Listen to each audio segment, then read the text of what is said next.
Hey everyone, this is a video that I thought I'd put together real quick.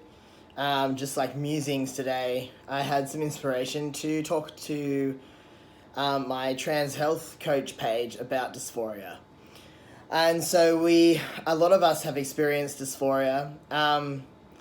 Dysphoria is basically a feeling or an aura, a body and mental, emotional, spiritual manifestation of the malalignment of identifying as a gender that is different to the sex you were born as. And outside of gender and sexual characteristics of science and of our society, I really believe that we all have an innate idea of our pure form, our true form, our authentic self.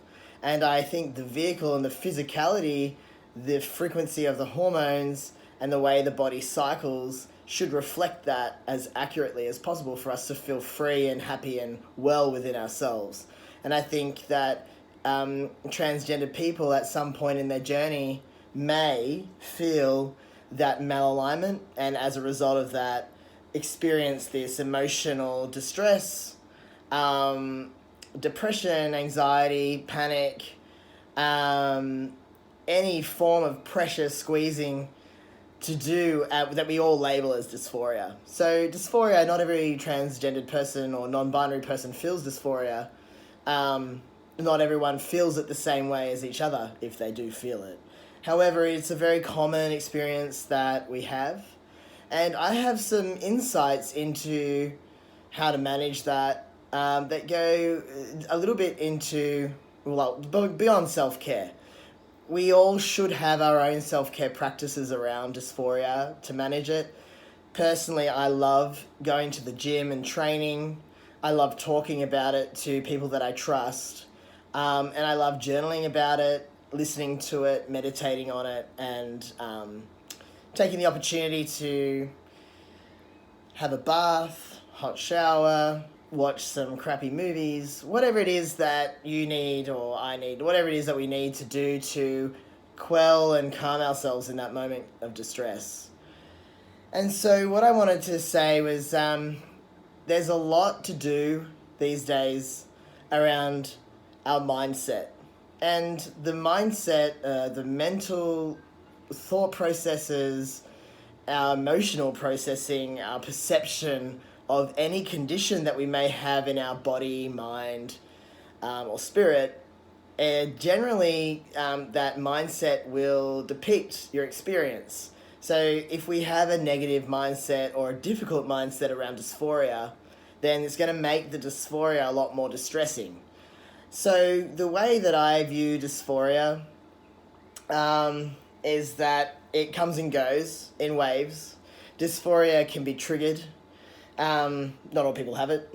Dysphoria is caused by this physical, mental, emotional, spiritual disconnect or malalignment with the vehicle that we're in, and the chemistry and the physical presentation of that, the lack of certain physical things or too much of a certain physical thing. Dysphoria can be triggered. It can be brought up by past experiences, something someone says to us, certain colours, sounds, smells, certain images in our head, desires that we may have, and relationships, in our relationships with partners, especially sexually, then dysphoria can be triggered like that. Once dysphoria is triggered, it's really hard to manage, as we all know, and we all should have self-care practices around that. So I hear a lot of people talking about dysphoria online. I see it in people's posts. And what I observe is the phrase, my dysphoria. So people will use the word my dysphoria, my anxiety, my depression. My dysphoria makes me feel like this, and my dysphoria does this to me, and my dysphoria does that. And while I understand that most people use my dysphoria as a way to express their experience with dysphoria, talk about dysphoria, a way to open up the floor and experience other people's experiences with dysphoria, using the word my dysphoria can be problematic from a mindset point of view. So whenever we identify with something, we say it's mine. I own it. It's my thing, and this is what I think of it, or whatever. And when we use the word my dysphoria, we're owning dysphoria, we're identifying with dysphoria, like dysphoria is us. And that's problematic because dysphoria is not us. We are pure, amazing, incredible beings that are really strong and hold ourselves through every change that you could imagine one person could go through. And a lot of the times it's such an incredibly personal experience that we do it on our own. And that requires deep, strong courage that many people never have the blessing to ever come across that in their lives. So transitioning is always that opportunity to bring out the best in ourselves. And when it comes to labeling ourselves or identifying with this really distressing symptom and sign, I feel like it limits us in being able to just be our true selves all the time. So what is always a better phrase to use when it comes to dysphoria is saying things like, the dysphoria is high today, or the dysphoria is affecting me in this way, or I am experiencing dysphoria and it feels like this. I'm not saying that we shouldn't work with it, shouldn't feel the way we feel. I'm not saying we should block it, numb it, suppress it, block it out, anything like that. I'm just saying, hey, maybe if we don't identify it, we can create a little bit of separation. So me, the true, strong, courageous trans person, has this dysphoria thing going on right now, and it's affecting me like this, it feels like this, and hey, even if I go into it like that, start to feel it, start to observe it, start to think, where's this coming from? Hey, how was this triggered in me? What does this mean in my life right now? You know, like, 'cause I really feel that, I really believe that the body speaks to us in these ways. It speaks to us through symptoms. Knee pain means something. Anxiety means something. The anxiety I feel in my chest is telling me something.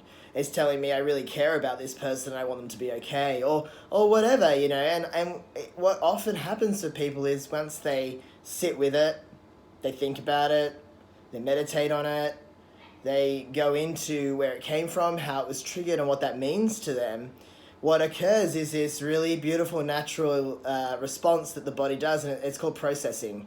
So we can mentally, emotionally, physically, and spiritually process that part of the dysphoria that was triggered, or that part of the dysphoria that we're experiencing right now in our lives. And it leads to really great opportunities for growth. So, for example, when I had top surgery, previous to top surgery, I had literally never even really associated myself with my boobs. I didn't even really see them. I completely avoided that part of my chest when I looked in the mirror, when I was intimate with my partner. I wore binders, crop tops, I trained real hard, I had really good pecs, so I just never really saw them or thought about them or anything like that. After I had top surgery and I stood up for the first time without tits, I was like, fuck. The freedom and the energy release, I just felt so open and clear in this area, and that actually triggered dysphoria for me, in the way that I now associated with my chest, and there was a package of dysphoria sitting in my chest that had to be processed. And since processing that, I feel more open, I feel strong, I use my chest, and it's always been there. It's just that until I had top surgery, I couldn't access that part of my being because I had just suppressed it for so long. So just as a wrap up, the mindset, the dysphoria mindset, instead of using my dysphoria and owning it and identifying with it and becoming the distress, which could potentially amplify the manifestations, the emotional, mental, and bodily manifestations of dysphoria, we can step back and say, the dysphoria, or the dysphoria I feel in my body. Oh, I am not the dysphoria I feel in my body, but I can see it happening. I know it comes from this place. I feel it like this. And just by coming to those conclusions, writing it down, talking about it, just feeling it, just knowing it in your body is a great way to activate that natural processing capacity that we all innately have. It's also a great opportunity for us to remind ourselves who we are really in this process.